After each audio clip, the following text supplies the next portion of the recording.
Drama serial बेबाजी के बहुओं के आने वाली किस्में आप देखेंगे कि जब समन की मां समन का रवैया देखने के बाद जाके अजरा से कहती है कि तुम बिल्कुल ठीक कह रही थी कि आशी भी कुछ कम नहीं है। तो ये सुनते साथ ही अजरा कहती है कि हाँ, इसलिए तो कहा था कि अब जरा मोहतात रहना। अब ये तो बताओ कि आखिर ऐसा क्या हो गया है। ये सुनते साथ ही समन की माँ कहती है कि तुम्हें अंदाजा भी है अजरा कि जब मैं तुम लोगों की बात करती हूँ तो न जाने क्यों समन अब खार खाने लगी है तुम लोगों से। ये सुनते साथ ही अजरा कहती है कि यही बात तो मुझे समझ नहीं आ रही है कि आखिर समन और वलीद के दरमियान क्या हुआ है।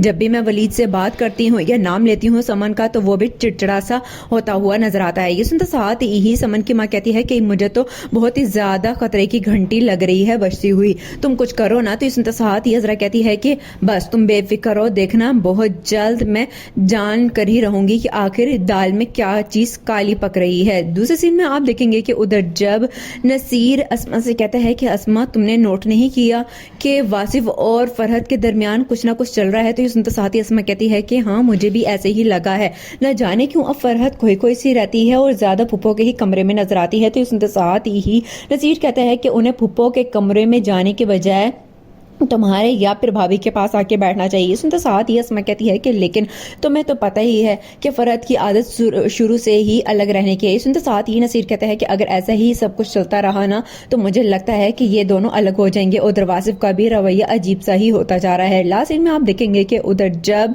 कहती है सायरा की माँ सायरा से कि सायरा तुझे तो बस अपनी बुटीक की ही पड़ी हुई है, तुझे पता है कि तेरी बेटी ने कितना बड़ा काम किया है। तो सुनते साथ ही सायरा कहती है कि खुद ही पहले कहती हो कि बुटीक पे तवज्जो दे, जब मैं बुटीक पे तवज्जो देती हूँ तो तुम मुझे इस तरह बातें सुना रही हो, तुम और तुम्हारी नवासी जाने जो तुमने करना है। सुनते साथ ही सायरा की माँ कहती है कि तुझे नहीं पता कि इतना बड़ा राज लेके आई है आशी, मुझे लगता है कि अब आशी और वलीद के रिश्ते का कुछ ना कुछ इंतजाम हो ही जाएगा। ये सुनते साथ ही सायरा कहती है कि क्या मतलब तुम्हारा दिमाग तो खराब नहीं हो गया, वलीद पसंद करता है समन को।